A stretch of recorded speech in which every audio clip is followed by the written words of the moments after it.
So may buntag sa tanan ha. Ang ato karon nga ebanghelyo nitungod sa gobernador sa buhis o pariseo, no?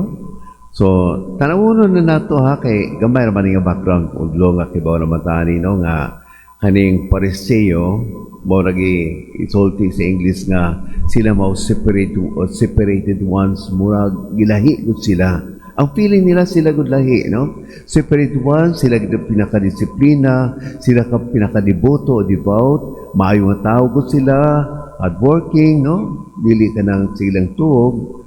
They are very honest and prayerful, okay? Oo. So, ang pariseo, katong kuno bitaw, tanawon sad, no?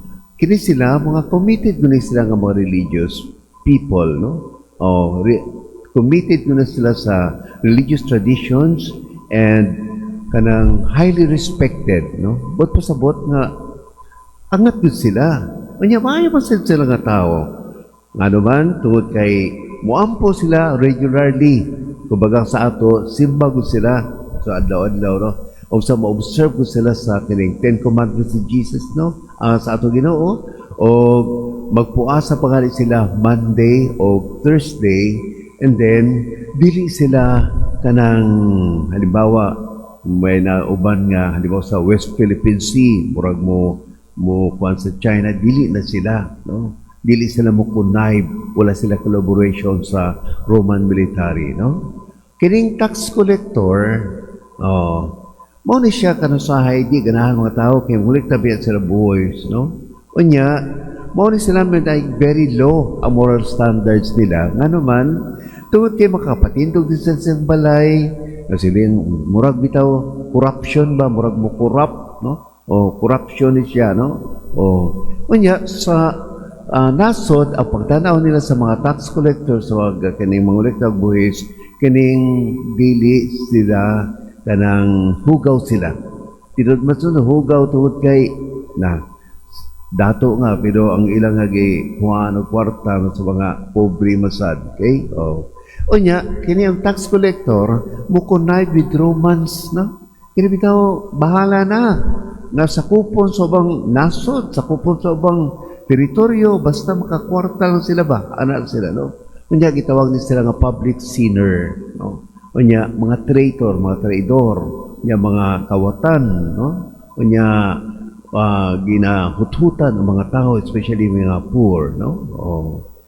Ang kining, pero tanawon na nato ang kanang kalahian bitaw, no? Difference, okay? Sulti magyud ang pariseo nga ingon siya, I'm not like other people, no?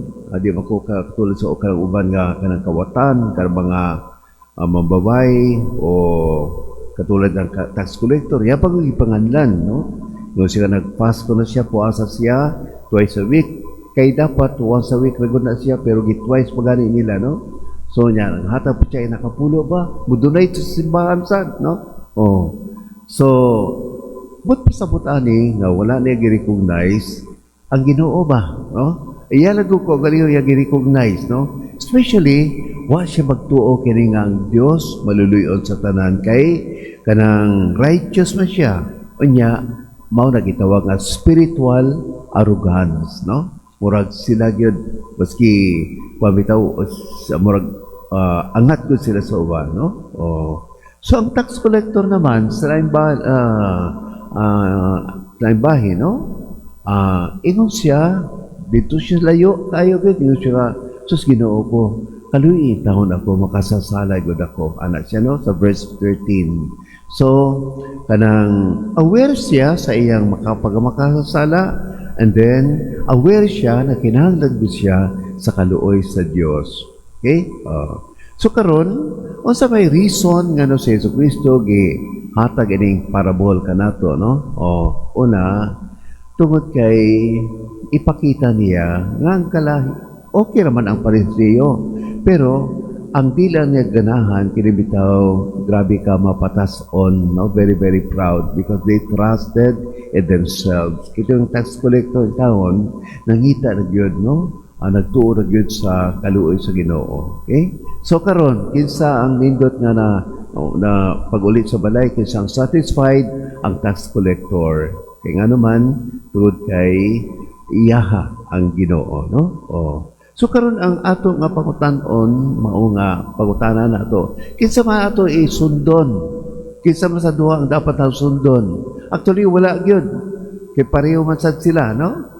Pero unas tanan pwede sa nato sundon ang pareseyo tungod kay sila nag-follow gyud, nagsunod sa tining commandments kani sa ato Ginoo. Unya pag adlaw pagpahulay, mahulay gyud sila, no? Sunday gyud, no? Unya gituduan kita sa mga pariseo, mahudyo paano kini magpuasa, unya magsakripisyo, no? So dili ko nato sila ma-condemn bitaw totally, no? Ano siya, baski sa self-righteous sila, okay? Karon ang pangutana, so kung dili para sa iyo, ang model nato, ang tax collector ka, model sa nato, dili sad. Pero na ikinaiya, dili siya model tungod kay, dili ba yung binuhatan? Abusive ba ang tax collector, no? Kanya, dili siya nag-follow sa kining commandments sa ato Ginoo, no? Adlaw ko pahulay, magwarta gyapon siya, no? Ano siya. So, but then, we can follow his humility, mapausbanon siya. That's one thing. Ang Pariseo, maayon siya katao, pero mapetason sa biganahan ng Ginoo. Kining tax collector, dagay ang mga sala, pero mapausbanon siya. Okay? So, a humble person.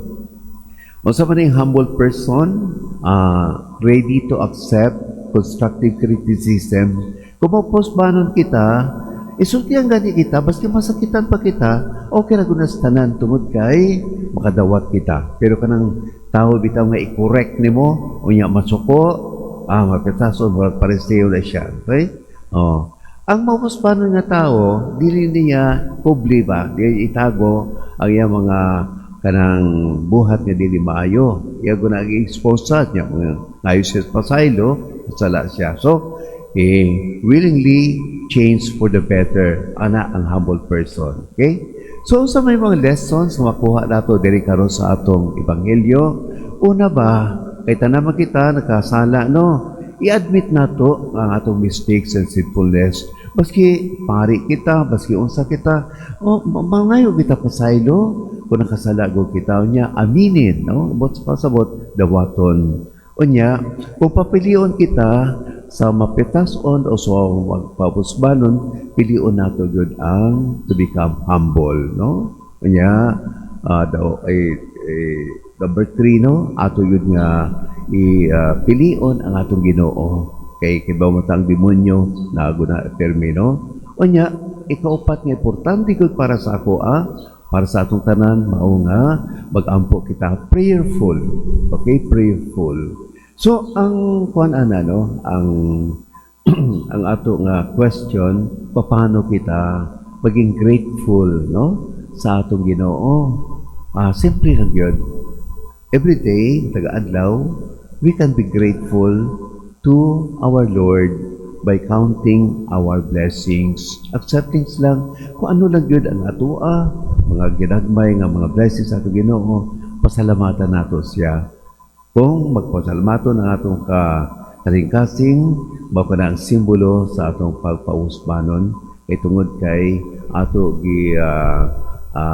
recognize ang blessing sa ato Ginoo, mapusbanon kita tungod kay nakinangit kita og God's mercy. Amen.